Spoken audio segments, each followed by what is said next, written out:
1959, iaitu tajuk pencapaian pemerintahan Khulafa' ar-Rasyidin. Antara pencapaian-pencapaian yang terbaik di dalam sepanjang perjuangan dan pemerintahan Khulafa' ar-Rasyidin, iaitu yang pertama kita melihat dari sudut agama, yang kedua dari sudut politik, yang ketiga ekonomi, yang keempat sosial, yang kelima ketenteraan, dan yang keenam pendidikan.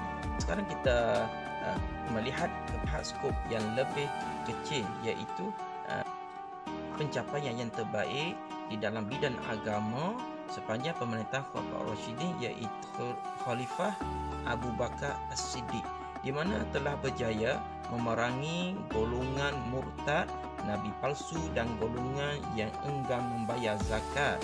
Ini satu pencapaian yang baik di dalam Islam dan membuka mata kepada umat Islam ketika itu yang tidak mengikuti perintah Allah Subhanahu wa taala.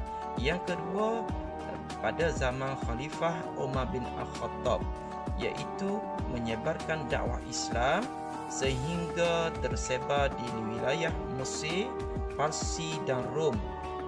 Pelajar-pelajar semua, untuk pengetahuan pelajar, era zaman Khalifah Umar bin Al-Khattab, Islam telah mula tersebar di luar daripada tanah Arab, iaitu Mekah dan Madinah, sehingga sampai ke Mesir. Itulah antara kejayaan di dalam dakwah Islam. Sekarang kita melihat kepada politik, di mana di zaman Khulafa' ar-Rasyidin, iaitu di zaman Khalifah Abu Bakar As-Siddiq, beliau telah membuka wilayah baharu Islam di sebahagian wilayah Iraq dan Syam. Kemudian pada zaman kepimpinan Khalifah Umar bin Al-Khattab, beliau telah menubuhkan majlis syura, jabatan tentera, jabatan polis, jabatan pencukaian dan jabatan pembendaharaan negara. Manakala di zaman Khalifah Osman bin Affan pula berjaya mematahkan pemberontakan dan penaklukan serta meluaskan kuasa wilayah Islam sehingga ke Rom, Mesir dan Afrika Utara, serta menawan pula sebuah negara yang bernama Cyprus. Sekarang pelajar kita melihat kepada ekonomi, di mana di zaman Khalifah Umar bin Al-Khattab, antara perkara-perkara yang melibatkan pembangunan ekonomi yang dilakukan oleh beliau iaitu memperkenalkan pelbagai cukai baharu seperti cukai jizyah dan cukai kharaj. Cukai jizyah iaitu cukai yang dikenakan kepada kaum kafir zimmi, manakala cukai kharaj itu iaitu cukai tanah. Manakala yang kedua, beliau juga memajukan sistem perairan dan saliran, pembukaan terusan Amirul Mukminin di Mesir, juga empangan Abu Musa di Basrah. Manakala selain daripada itu, mengemaskini institusi Baitul Mal dan menerokai tanah untuk memperbagaikan hasil pertanian. Manakala di era pemerintahan Khalifah Ali bin Abi Thalib, iaitu meneruskan kutipan jizyah yang dikenakan terhadap golongan zimmi ataupun kafir zimmi yang tidak mahu taat kepada pemerintahan Islam. Kemudian kita melihat pula dari sudut sosial, iaitu di era zaman pemerintahan Khalifah Umar bin Al-Khattab, beliau pernah mengasaskan takwin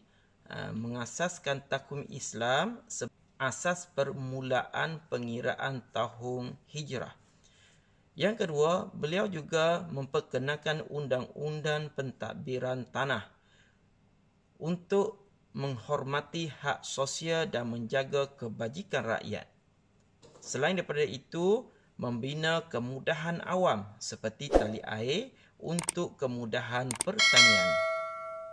Sekarang kita akan melihat kepada ketenteraan, di mana di era zaman pemerintah Khalifah Umar bin Al-Khattab, beliau juga pernah meneruskan pembebasan negeri di wilayah Iraq. Selain pada itu, beliau juga membuka Baitul Muqaddis, Palestin dan Mesir.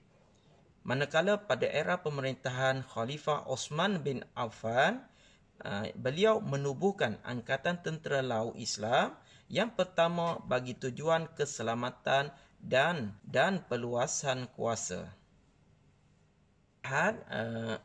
Pencapaian dari sudut pendidikan, di mana pada zaman Khalifah Abu Bakar As-Siddiq, beliau mengumpul dan menulis semula naskah Al-Quran, susulan 70 orang penghafal Al-Quran syahid di medan peperangan di dalam peperangan Yamamah.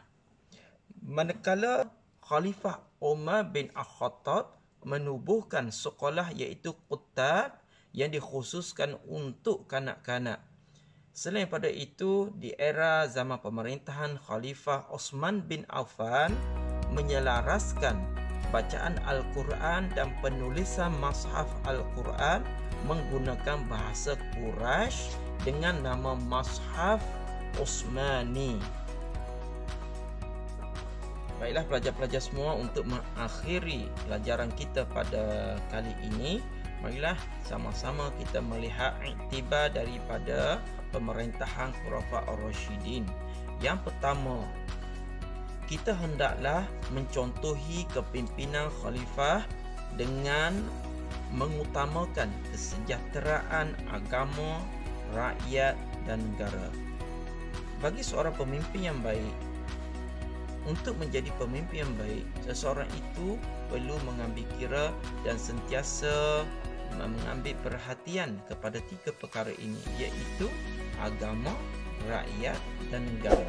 Jangan ada unsur-unsur yang mementingkan diri sendiri sehingga rakyat, kebajikan negara terabai. Yang kedua, kita hendaklah menggiatkan usaha dakwah agar kebenaran Islam dapat disebarkan ke seluruh dunia. Yang ketiga, kita hendaklah mengukuhkan perpaduan umat Islam dengan memelihara hak antara satu sama lain. Yang keempat, kita hendaklah menyumbangkan kepakaran untuk pembangunan dan kemajuan negara. Kelima, kita hendaklah mengamalkan akhlak yang terpuji agar menjadi contoh tauladan yang baik. Dan yang akhir sekali, iaitu kita hendaklah menyokong kegiatan ekonomi umat Islam dihormati. Baiklah pelajar-pelajar, sebagai mengakhiri pelajaran kita pada kali ini, ingatlah itulah 6 iktibar yang boleh kita jadikan panduan di dalam kehidupan kita untuk kita memajukan diri kita, memajukan keluarga kita, memajukan negara kita, masyarakat kita, juga kepada umat Islam, supaya umat Islam menjadi umat yang terbilang dan terkenal dan dihormati di seluruh dunia. Dan saya sudahi dengan Assalamualaikum warahmatullahi taala wabarakatuh.